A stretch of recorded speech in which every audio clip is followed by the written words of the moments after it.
Start. Sir, सर्वप्रथम तुमचा परिचय करून द्या. मी अशोकराव दौलत आळवे, रिटायर MSRTC बुलढाणा. तुमचे शैक्षणिक जीवनाबद्दल माहिती सांगा.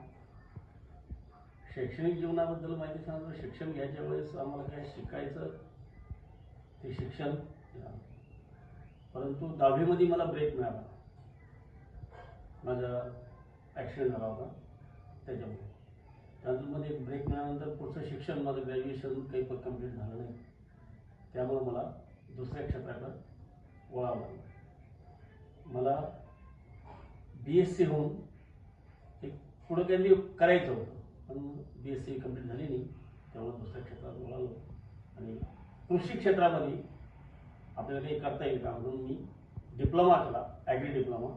पण ॲग्री डिप्लोमामध्ये काय झालं की ॲग्री डिप्लोमानंतर एक नोकरी ज्यावेळेस गरज होती त्यावेळेस त्या नोकऱ्या निघाल्या नाही. त्यावेळेस श्रीकांत जिचकार आपले मंत्री त्यांनी 0 बजेट आणलं होतं आणि मग नंतर महामंडळामध्ये ही नोकरी कंडक्टरची त्या जागा निघल्या आणि त्यामध्ये अप्लाय करून नोकरीला सुरुवात केली. सर, तुमचे काही अनुभव तुम्ही सांगू इच्छिता का आम्हाला? अनुभव म्हणजे कशाच्या बाबतीत सांगायचं तुम्हाला? तुमच्या नोकरीबद्दल. नोकरीबद्दल जी नोकरी मी सुरुवात केली की ती नोकरी मला करावी लागली मजबूरन. पण त्या नोकरीमध्ये एकनिष्ठ राहणं की जेणेकरून प्रवासी घेणे, प्रवासी उतरणे, वेळेवर हजर राहणे, वेळेवर बस काढणे, बस आपली स्वच्छ ठेवणे, ह्या गोष्टी मी सांभाळल्या. सर, तुमचे आवडते छंद काय? छंद म्हणतात तर खेळायचा होता.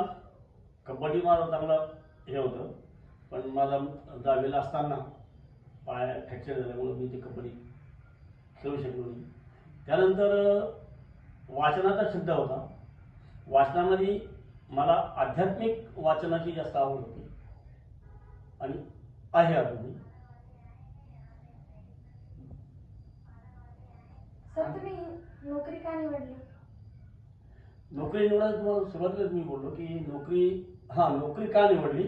मी पहिले एक बिझनेस म्हणून दुधाचा व्यवसाय आणि शेती माझ्या वडिलांची परंपरा कधी होती ती करत होतो, पण त्यामध्ये भागत नव्हतं.